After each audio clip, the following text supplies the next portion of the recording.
cuando nosotros trabajamos con potencias, raíces o logaritmos, responden siempre a un mismo objeto.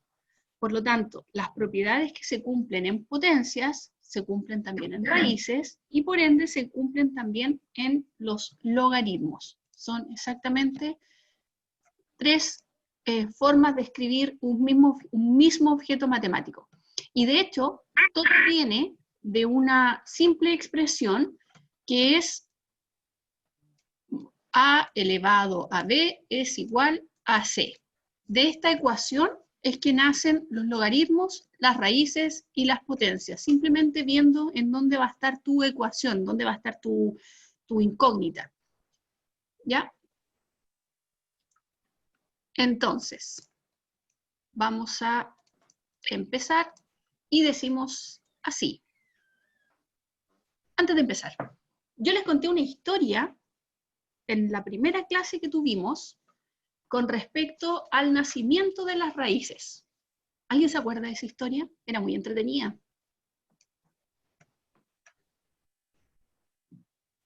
¿De dónde nace una raíz? Les voy a dar una pista.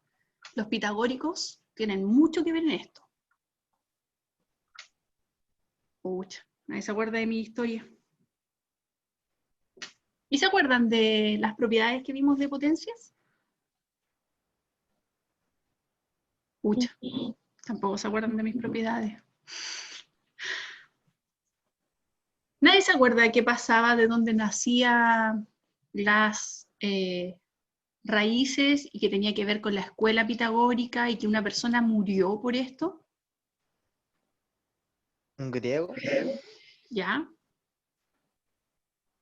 Solamente que es un griego, no sé nada más. Lo siento. Me acuerdo que creo que había hecho como la teoría y todo y no le creyeron y después que murió como que lo empezaron a usar.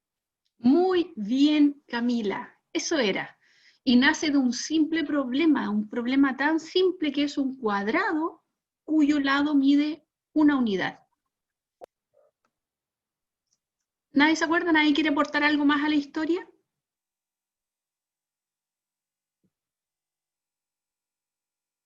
Cri, cri. Aquí es donde colocamos grillitos, por favor. Por último, díganme, no, profe, no me acuerdo, pero no me dejen así en el aire.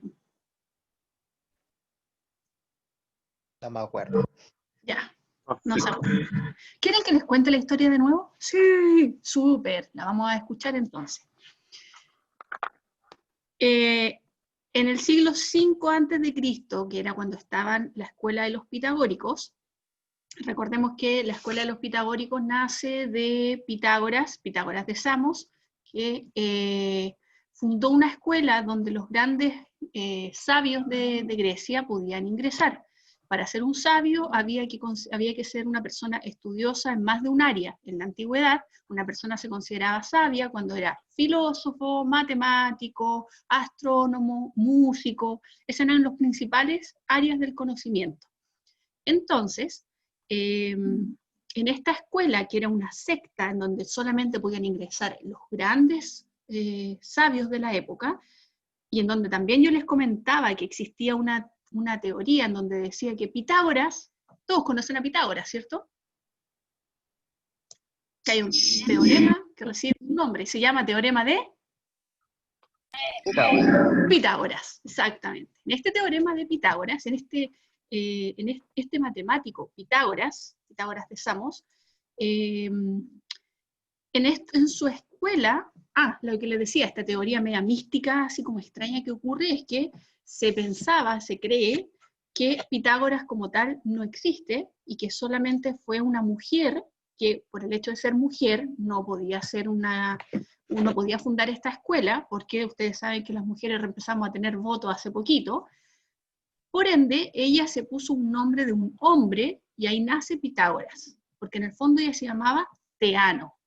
También se cree que Teano era la esposa de Pitágoras, y Pitágoras no era un gran sabio, pero ella sí, porque ella era matemática. Y por ende, todo lo que Pitágoras enseñaba y trabajaba y todo eso eran estudios de Teano. Y está también la otra teoría, que se cree que Pitágoras simplemente era el matemático que fundó la escuela y que salieron todos estos teoremas. En esos años, el mundo se concebía solamente a través de los números, todo era posible modelarse a través de los números, pero estos números solamente podían ser números enteros, números racionales, es decir, decimales finitos, decimales periódicos, decimales semiperiódicos, solo decimales y solo números que pudiesen ser transformados a fracción. Todo lo que existía en el universo se podía modelar solo a través de los números racionales. Y por ende, se creía que ese era el conjunto máximo que existía, no había más. Hasta que un día llegó Hipaso de Metaponto, que era un matemático también de esta escuela. Voy a compartir aquí la pantalla solamente para hacer un dibujo. Y les dijo, ¿saben qué? Tengo un problema. El problema es que nosotros estamos diciéndoles a todo el mundo que la matemática se construye y el universo se construye a partir de números racionales, números que pueden ser fracciones. Pero, ¿y si yo hago lo siguiente? Construyo un cuadradito. Y este cuadradito voy a decir que su lado mide 1. Por ende, como es un cuadrado, el otro lado también va a medir 1. Y por el teorema aquí de nuestro gran creador, Pitágoras, nosotros perfectamente pudiésemos calcular cuánto mide esta diagonal. Esta diagonal nosotros la debemos poder calcular porque por el teorema de Pitágoras se puede calcular. Nosotros decimos que un cateto al cuadrado más el otro cateto al cuadrado nos daba la hipotenusa al cuadrado. Pero tengo el problema de que este ejercicio no tiene solución en los números racionales. ¿Por qué? Porque si yo digo que va a ser 1 al cuadrado más el otro cateto al cuadrado, que es 1 al cuadrado, y eso me va a dar la hipotenusa al cuadrado, claro, al cuadrado. Quiere decir entonces que esta hipotenusa al cuadrado, ¿cuánto es 1 al cuadrado? 1. 1. Sí, 1 por 1. Porque es 1 por 1, bien. Por lo tanto, 1 más 1 va a ser igual a la hipotenusa, que va a estar al cuadrado. Y 1 más 1 sabemos que es 2. Y la hipotenusa al cuadrado tiene que ser 2. La pregunta es, y ahí Hipaso les dice a todos, la pregunta es, ¿qué número al cuadrado me da 2? Y empezaron. Bueno, veamos. 1 al cuadrado es 1. No me sirve. Tiene que ser más grande el número. 2 al cuadrado. 2 al cuadrado es 4. Me pasé, estoy buscando que dé 2. Entonces, ya, no tengo ni el 1 ni el 2, pero tiene que estar entre medio. 1,5. 1,5 al cuadrado es 9 cuartos, y esos son 1, 2, me pasé, espérense. Vamos a usar el viejo truco de la calculadora. 1,5 por 1,5 son 2,25. Me pasé. Tiene que ser más chico que 1,5. 1,4. 1,4 por 1,4 es 1,96. Es más chico. Entonces tiene que ser entre 1,5, entre 1,4 y 1,5. 1,45. 1,45 por 1,45 es 2,1. Chuta.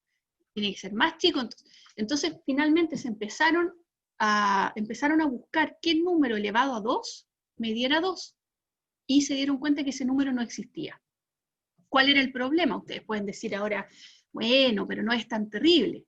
Imagínense una sociedad que se ha construido indicando que el universo en su totalidad se puede construir solo a partir de números decimales, pero de números decimales finitos, o periódicos o semiperiódicos, no infinitos, no periódicos. Y el problema es que este ejercicio tiene solución justamente en ese conjunto que para ellos no existía. ¿Qué hicieron con el pobre Hipaso? Y aquí Camila se acordaba muy bien de la historia. Lo mataron. Y lo mataron, ¿por qué?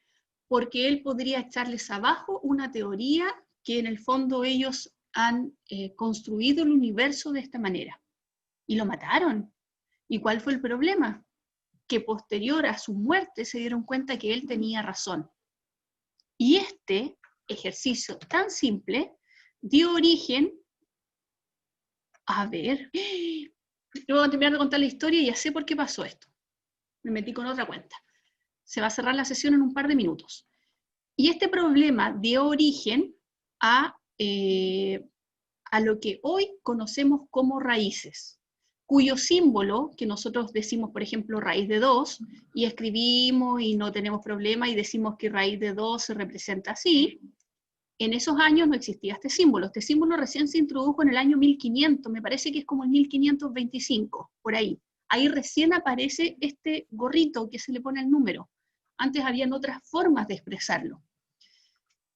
Pero a partir de este problema tan simple nace el concepto de los números irracionales, y a partir de los números irracionales aparece el concepto de las raíces.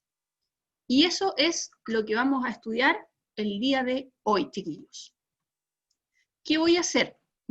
Tengo 2 cuentas asociadas en el computador y me metí con la cuenta que no tengo pagado, por lo tanto se va a acabar la sesión en un par de minutos. Me voy a salir, nos salimos todos, y les vuelvo a mandar el enlace, ¿ya? Y ahí sí partimos de corrido con la clase.